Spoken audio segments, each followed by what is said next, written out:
You think you spend about $86 a month on subscriptions? You actually spend 219. That is not a typo, and it is not just you. When researchers checked, 9 out of 10 people guessed low, and most were off by more than $200 a month. But the gap is not even the real story. Here is the real story. Signing up for any of these took you one tap, one screen, 30 seconds, and they polished that part until it slid. Getting back out, when you finally try, is a maze, a settings page that moved, a phone line that's closed while you're awake, 3 screens asking if you're sure. The easy door in and the hidden door out are not an accident. They are the same design, because a subscription is the one thing you buy that keeps charging your account on its own every single month until you, specifically you, fight your way out. And whether it's a streaming app, a gym, or a box of socks, anywhere in the world, that shape is exactly the same. So why can't you see the size of it? Because it was built to be invisible. Each charge is small, $10 here, $15 there, so no single one is worth chasing. It rides on auto pay, so you never actually decide to pay it, it just happens. And it's scattered across different cards and app stores, so the full total never lands in one place. Your bank sees it, the company sees it. The only person who doesn't is you. And that is the quiet genius of it.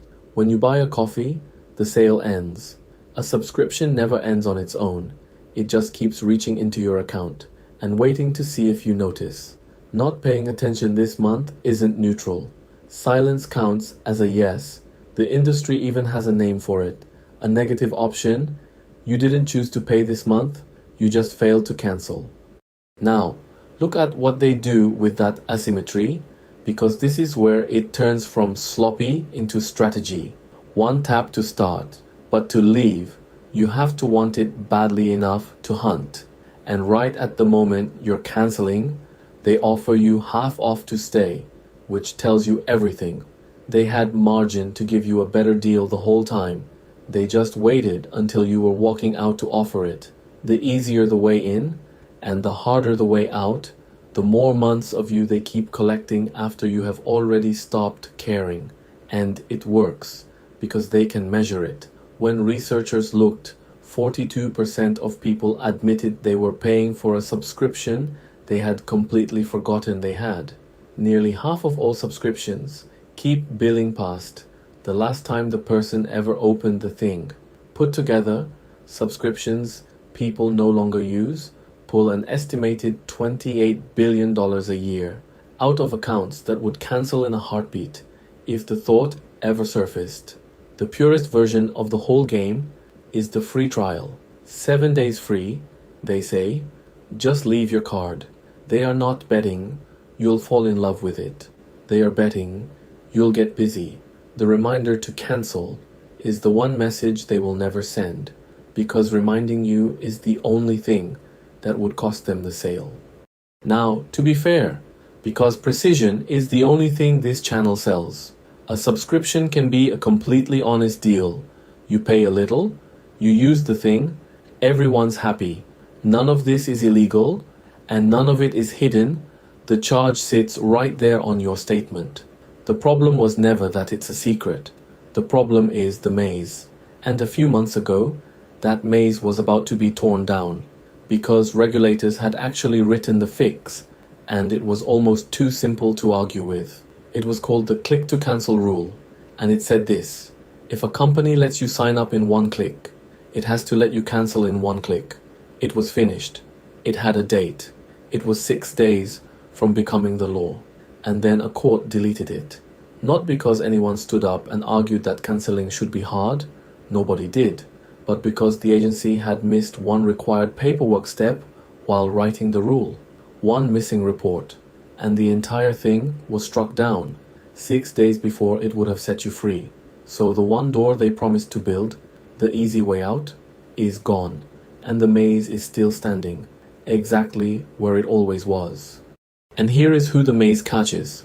Not the reckless, the busy, the person with a job, and kids, and a dozen tiny charges, and not one free afternoon to sit down and comb through a bank statement. Missing one of these isn't carelessness. It's the obvious result of a system that split your cost into 12 invisible pieces and then hid the exit on purpose.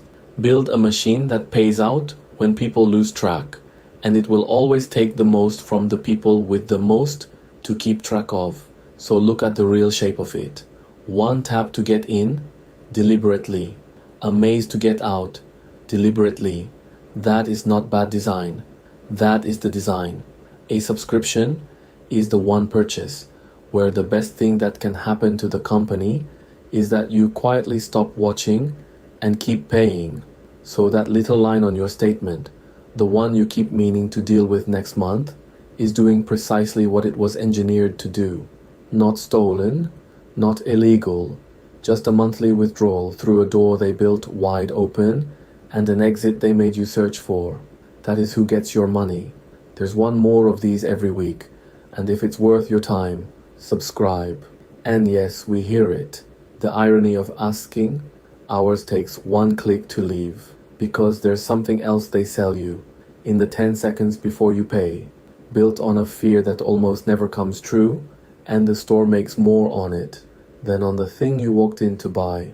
It's the extended warranty. That's next.